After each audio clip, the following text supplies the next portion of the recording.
अपना उद्देश्य जब भगवत प्राप्ति बन जाता है तो ज्यादा बुद्धि नहीं लड़ानी पड़ती, उससे फिर वही कर्म बनने लगते हैं जो प्रभु की प्रसन्नता का हेतु होते हैं, जो हृदय की शांति का हेतु होते हैं, जो हमें मोक्ष पदवी अर्थात द्वंद्वातीत अवस्था को प्रदान करने वाले होते हैं। और एक रहस्य की बात है कि जो भगवत प्रीत्यर्थ कर्म किए जाते हैं उनमें यह सामर्थ्य होती है कि वो आपके जो स्वार्थ और कामना वासना से अधर्म हुआ है उनको वो मिटा देंगे।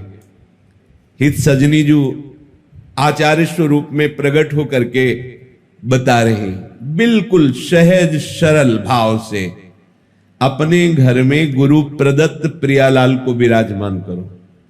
गुरु प्रदत्त इसलिए मनमानी प्रभु की छवि भी विराजमान करके आप उनमें भाव और भाव भरी उपासना पद्धति नहीं प्रकट कर पाएंगे, इसलिए गुरु प्रदत्त है। गुरु प्रदत्त उपासना, उपास्य देव मंत्र और जो जो पद्धति बताई गई है इसकी बड़ी महिमा है। मनमानी उपासना और गुरु प्रदत्त उपासना में बड़ा अंतर है। जो गुरु नाम देता है वो शबीज होता है, वो जगा हुआ होता है, उपासक के हृदय में जाकर के अपना प्रभाव दिखाता है, इसलिए गुरु महिमा है। आचार्य चरण कह रहे अपने घर में प्रियालाल को विराजमान करो। बहुत सहज कर्म बंधन से मुक्त होने का उपाय है। भले आप गृहस्थ हैं, व्यापार नौकरी जो भी कार्य करते हैं, घर में प्रियालाल को विराजमान करो। पहले हृदय में बात बैठा लो, इस घर के मालिक प्रियालाल, मेरा परिवार, ये भाव हटाओ, ये प्रियालाल के सदस्य और मैं इन सदस्यों सहित प्रियालाल का सेवक। बैठा लो, स्वामी नहीं, मैं इस घर का स्वामी, मैं परिवार का स्वामी, मैं परिवार को चलाने वाला। बस अब जो कर्म करोगे उद्देश्य गलत हो गया, अब ये सब बंधन कारक हो जाएगा।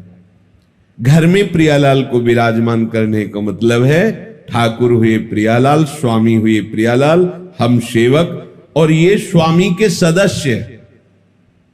परिवार के जनों को अपनापन नहीं, अपनापन स्वामी में, सीधा हमारा स्वामी सेवक का संबंध और परिवार के सदस्य प्रियालाल के जन हैं।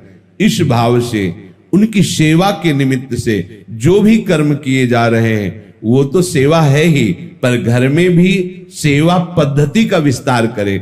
तांबूलम क्वचिदर्पयामि चरणौ संवाहयामि क्वचिन मालाद्यै परिमंडे क्वचिदहो संवीजयामि क्वचित कर्पूरादि सुवासितं क्वच पुनः सुस्वादु चाम्भोमृतो पायाम्येव गृहे कदा खलु भजे श्रीराधिका माधवौ। गृहे अपने घर में विराजमान कर श्री राधा माधव को मंगला से सेवा प्रारंभ करें। सूर्य उदय होने के पहले तक 4 बजे और सूर्योदय के बीच में यदि आप यहां विराजमान हैं और आपके श्री जी वहां विराजमान घर में, तो यही मंगला का चिंतन करो। श्री जी 10-20 नहीं, यहां भावना की और फिर जब यहां से गए तो उनको मंगला उत्थापन किया, थोड़ा पद गायन किया, फिर स्नान आदि, फिर श्रृंगार आदि, कुछ समय बीच का ऐसा अवसर निकालो अपनी श्री जी की सेवा का भी, जो अपने घर में यहां वृंदावन धाम में यहां बैठे हो परम सेवा 8 पहर हो रही, पर जो अपने अपने घरों में विराजमान किए दूर देशों में भी है, उनको यही पद्धति अपनानी है। जैसे अपने लोग करते हैं, चलो इतना विशाल ना करके, तो सूक्ष्म कुछ मिनट में श्री जी की मंगला कर लिया, 1-2 पद सुना दीजिए। आजति राजत दंपति भोर नंद के लाल हरियो मन मोर, आज प्रभात लता मंदिर में आज तो जुवती। ऐसे ये प्रातःकालीन सुरत प्रेम के रस भरे पद हैं, इनको सुनाए। फिर श्री जी को स्नान कराइए, जिससे नाम सेवा है, स्नान कराइए। और सुंदर सुंदर चंदन घर्षण करके श्री जी की पत्रावली कीजिए।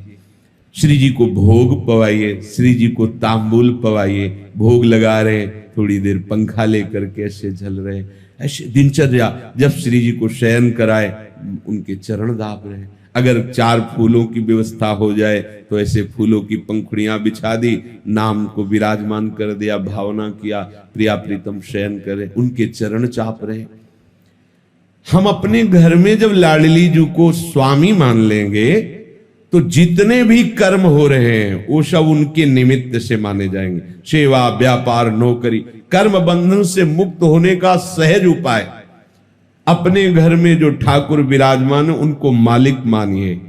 अगर आप नौकरी करते हैं तो महीने में जो पेमेंट आती है वो पहले उनके सामने रखिए। ये महीने भर की सेवा का, हाँ बिल्कुल, सुबह जाइए, शाम के आइए, प्रणाम कीजिए। इतनी देर आपकी सेवा के निमित्त से जो कर्म हुए, हे लाडली लाल आपके चरणों में समर्पित। प्रतिपल आप देखना, कोई भी विघ्न ऐसी उपासना करने वालों के यहां अपना अधिकार नहीं कर सकता। बुरा प्रारब्ध भी अधिकार नहीं जमा सकता, क्योंकि वो घर लाडली लाल का है। देखो पूरी लंका जल गई, विभीषण का घर झुलसा भी नहीं। क्यों? क्योंकि उसमें प्रभु का नाम विराजमान है।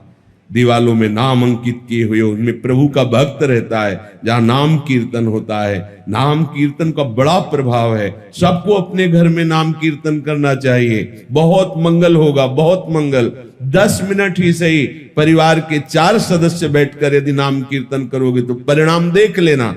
हमारे जो वो कर्म हमें नष्ट करने के लिए तैयार बैठे हैं, उनको नाम कीर्तन रूपी महान कर्म नष्ट कर देगा। यदि हम अपनी केवल स्वार्थ बुद्धि से, इसमें बहुत सूक्ष्मता से देखा जाता है। जैसे गृहस्थ में अतिथि सत्कार, साधु सत्कार की बड़ी महिमा है, करना ही चाहिए। यदि आप गृहस्थ हैं, आपके घर के दरवाजे पर कोई भिक्षुक आता है तो आप उसकी अवहेलना नहीं कर सकते। ए चल, ऐसा नहीं। अगर ऐसा किया तो उसके जितने दुष्कृत हैं वो सब वहीं छूट जाएंगे। शास्त्रीय सिद्धांत है। मृदु वचन बोलिए, राधे श्याम कहिए, क्या आज्ञा है। अब वो जो मांग रहा है, अगर आपके पास सामर्थ्य है तो दे दीजिए, नहीं दैन्य होकर उत्तर दीजिए, राधे श्याम हमारी सामर्थ्य नहीं है, आप पधारिए, आगे कहीं मांग लीजिए। ऐसा आप वहां गलत भावना करके, ए भिखारी है चल भाग यहां से, बिल्कुल ऐसा नहीं, बिल्कुल ऐसा नहीं। गृहस्थ धर्म में सबसे बड़ी सावधानी अतिथि सत्कार है। कोई भी, भले कोई पाखंडी आया है, आप दरवाजा मत खोलिए, पर बाहर से राधे श्याम, वो कुछ भी बोल रहा है, हाँ हम तुम्हें 2 रोटी दे सकते हैं, अगर आप नहीं तो हमारे पास आगे धन की व्यवस्था या और जो आप मांग कर रहे हैं हम नहीं दे पाएंगे, आप जल पी लीजिए, आप रोटी ले लीजिए। वो भी घर में जब कोई पुरुष सदस्य हो तो गेट खोलिए, नहीं तो ऐसी व्यवस्था रखिए कि गेट के अंदर से ही दे दीजिए। सावधानी, समय का जैसा स्वरूप होता है वैसी ही मर्यादा रखनी चाहिए। जैसे जानकी जी अकेले पर्णकुटी में, तो लक्ष्मण जी ने रेखा खींच दी थी कि इसके बाहर मत जाना, अंदर से ही अगर कोई प्रश्न उत्तर हो तो अंदर ही करना, इस रेखा को कोई पार नहीं कर सकता। पर जानकी जी अतिथि सत्कार की विशेष भावना के कारण उस रेखा को पार कर गई, तभी रावण उठा ले गया, नहीं सामर्थ्य नहीं थी, वो उसकी सामर्थ्य नहीं थी कि रेखा पार करे। ऐसा समय का है। अगर आपको ऐसा लगता है कि घर में कोई सदस्य नहीं पर अतिथि आया हुआ है तो आप बाहर, राधे श्याम आपको अगर रोटी चाहिए तो दे सकते हैं, अन्यथा प्रणाम। कटु वचन बोलकर तिरस्कार करके भगाना मानो उसके पापों को स्वीकार करना। दूसरी बात, जैसे कोई संत आया है, आप जिसका परिचय भी जानते हैं, आप आदर पूर्वक उससे बैठाला, मृदु शब्दों का प्रयोग किया, और 4 लोगों को बताते कि हमारे घर में संत आते हैं तो हम ऐसा ऐसा ऐसा करते हैं, उससे आपके अभिमान को सुख मिलता है।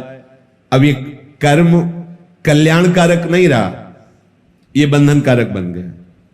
ध्यान दीजिए, जो हम 4 लोगों से कहकर बड़ाई पाने की इच्छा से अपने कर्मों को प्रकाशित करते हैं, तो बड़ा सात्विक कर्म किया हुआ भी वो बंधनकारक बन जाता है। और प्राय अहंकारी पचने नहीं देता। हम वृंदावन में गए थे, इतने का भोग लगाया था, इतना बिहारी जी को भोग लगाया, इतने संतों को पवाया, ऐसा किया वैसा, ये अहंकार का पोषण हो रहा है। अब वही कर्म तुम्हारे बंधन, शुभ बंधन जैसे अशुभ बंधन, ऐसे शुभ बंधन कारक बन गया। तो इसमें जो सम्मान की, स्वार्थ की, अहंकार की भावना से कर्म किया जाता, वो यज्ञार्थ कर्म नहीं होता, चाहे जितना बड़ा कर्म हो। जैसे शास्त्रों में पाया गया है कि यदि अपने कल्याण के लिए गुरुजनों से, संत महापुरुषों से सभा में प्रश्न किया जाए तो प्रश्नकर्ता और उत्तर देने वाला दोनों पवित्र होते हैं। पर यदि उसके मन में प्रवक्ता के प्रति परीक्षा के लिए या ये सभा जाने कि मैं बहुत बड़ा साधक हूं, देखो मैं किस कोटि का प्रश्न करता हूं, सभा मेरा आदर दृष्टि रखे, हमारे ऊपर सम्मान करे, ये यज्ञार्थ नहीं हुआ। इसमें दोनों की पवित्रता वाली बात नहीं आएगी। तो साधक को छोटी छोटी अपनी वृत्तियों को भगवत समर्पित करने पर ही कार्य बनेगा। हम एक एक वृत्ति के द्वारा जो चेष्टा करे वो भगवत समर्पित, मुक्त संगहा समाचर, किसी भी व्यक्ति वस्तु स्थान में तुम्हारी आसक्ति नहीं होनी चाहिए। संग तो केवल भगवत प्रेमी महात्माओं के लिए ही आदेश किया गया कि उनका संग करे, अन्यथा ना। असंग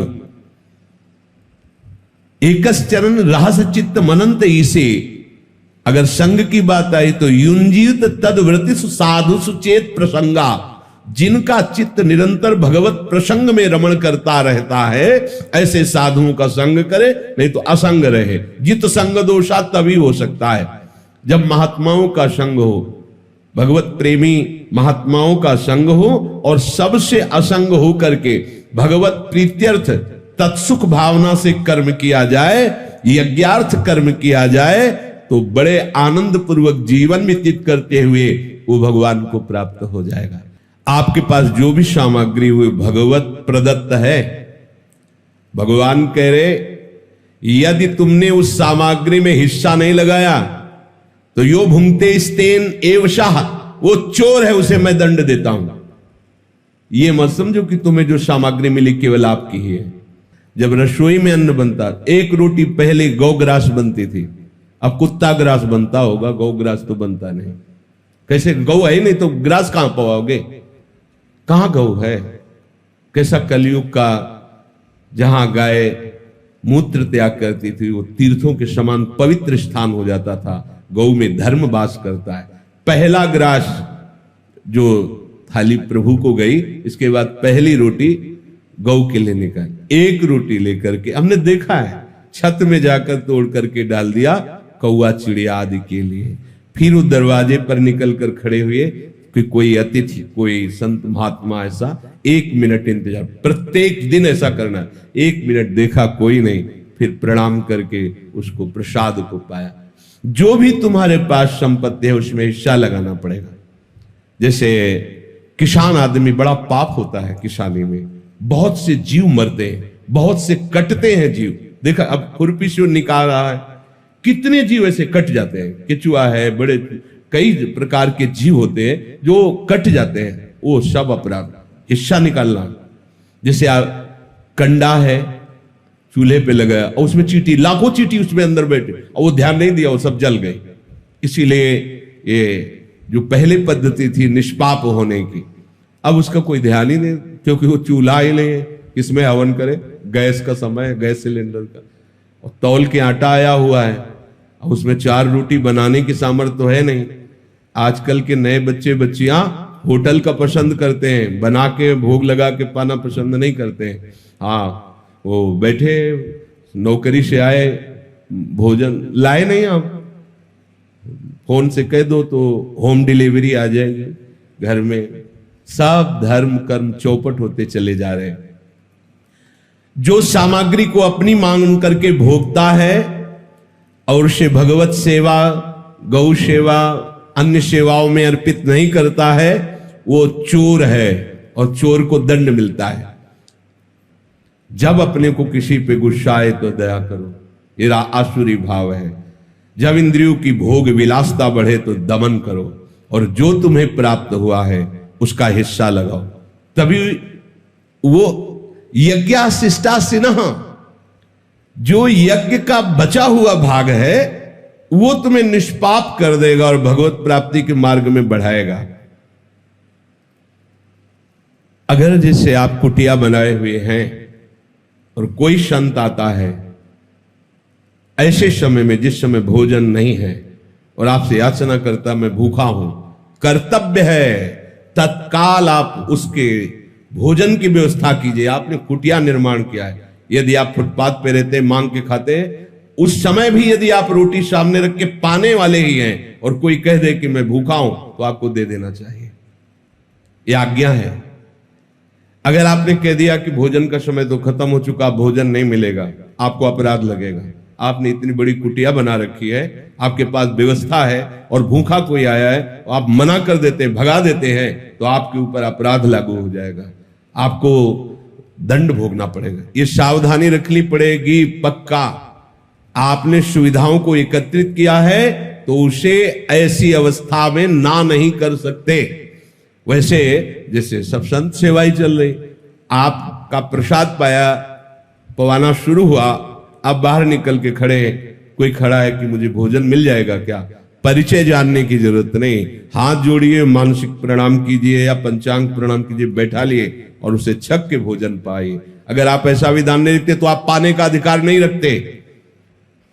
पक्का समझ लीजिए, इसमें कभी भी त्रुटि नहीं होनी चाहिए, चाहे वो गृहस्थ हो चाहे विरक्त हो। जो विरक्त कुटिया बना सकता है उसके पास संग्रह है। अगर अन्न का संग्रह, अर्थ का संग्रह है, तो प्राप्त सेवा का तिरस्कार करना अपराध माना जाएगा। उसमें ये नहीं चलेगा तो आप लेट हुए, नहीं, पुनः रसोई निर्माण करो और 4 रोटी बनाकर श्री जी को अर्पित करके उसको पवाओ, तभी इस सुविधा का सदुपयोग माना जाएगा। रसोई केवल प्रभु के लिए बन रही है, ये भावना करो। अपने लिए रसोई नहीं बनती। भुंजते ते त्वघम पापा ये पचंत्यात्म कारणात्, वो पाप खा रहा है और वो दुर्गति को भोगेगा, क्योंकि तुम्हारा अधिकार नहीं। तुम सोचते हो मैंने कमाया है, उसमें हिस्सा है। पहले आप प्रभु के भोग की भावना से रसोई अमनिया करें, और शुद्ध रसोई रहनी चाहिए। ये जूठे अनूठे जैसे ये सब, ये कम से कम जो वैष्णव हैं, जो भगवत भाव वाले हैं, आपके फ्रिज में ऐसी बोतल नहीं होनी चाहिए जिससे ऐसे लिया पिया और फ्रिज में रख दिया। बिल्कुल सावधान।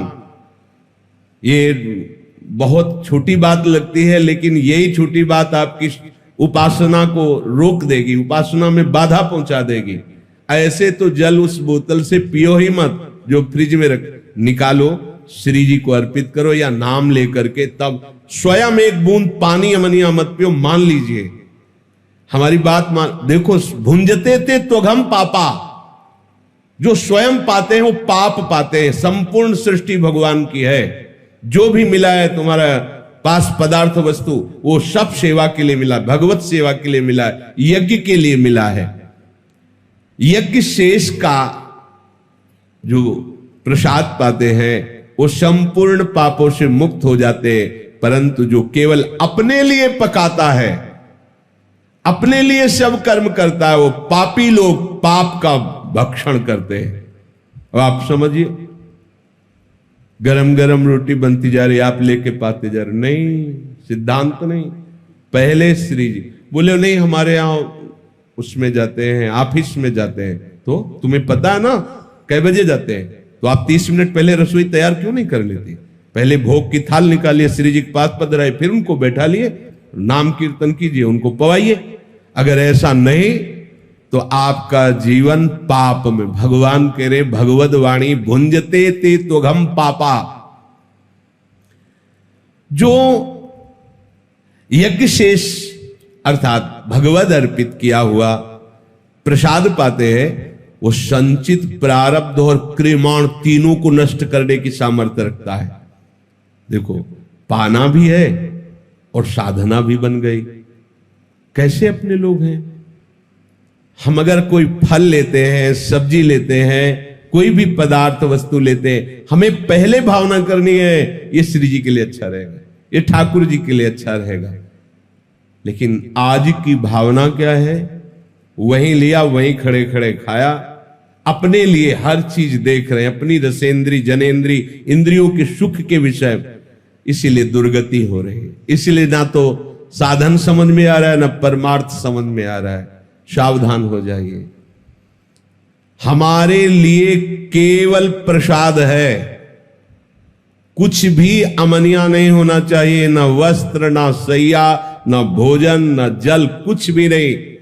तभी आप जो महात्माओं को गति मिलती है, आप गृहस्थ होते हुए भी उस गति को प्राप्त कर लेंगे। बहुत बड़ा महत्व है। यदि आप धर्म पूर्वक पवित्र कमाई का उसका विभाग कर देते हैं, ये अतिथि के लिए, संत के लिए, गौ सेवा के लिए, पक्षी सेवा के लिए, ये परिवार के लिए, तो वो धन, वो अन्न आपको स्वस्थ रखेगा। बुरा प्रारब्ध जो आपको, एक खून की जांच कराने में 10,000 रुपए लग रहे हैं, ऑपरेशन हुआ लाखों रुपए लग रहे हैं, तैयार हो, आपको कोई परेशानी नहीं। लेकिन वही प्रारब्ध आपका किसी अन्य बीमार की सेवा में थोड़ा हिस्सा लगा देने से, कोई भूखा है उसे भोजन दे देने से, कोई ठंडी में कांप रहा है उसे वस्त्र दे देने से, वो आपका बुरा प्रारब्ध नष्ट करके स्वस्थ रखे, वो अच्छा। या धन भी नष्ट हो और कष्ट भी भोगो तो वो अच्छा। पर आज का प्राणी वर्तमान में इतना भोगासक्त है कि वो त्याग शब्द जानता ही नहीं। वो अगर कहीं कुछ दान देने की भावना भी आती है तो वो चाहता है कि पूरी मीडिया में हमारा प्रचार प्रसार हो, सोशल मीडिया जाने कि कोई भारत में एक दाता है हमारा। एक पंखा देगा तो पंखुड़ी में नाम लिखवा देगा, पूरा पता लिखवा देगा। क्या होगा? क्या होगा? ये बहुत सूक्ष्म बात है।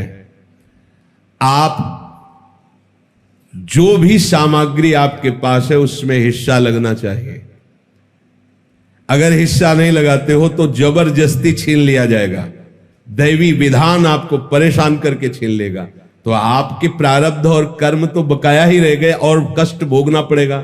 और यदि आपने उसे हिस्सा लगा दिया तो वही आपको स्वस्थ रखेगा और कर्मों को भी नष्ट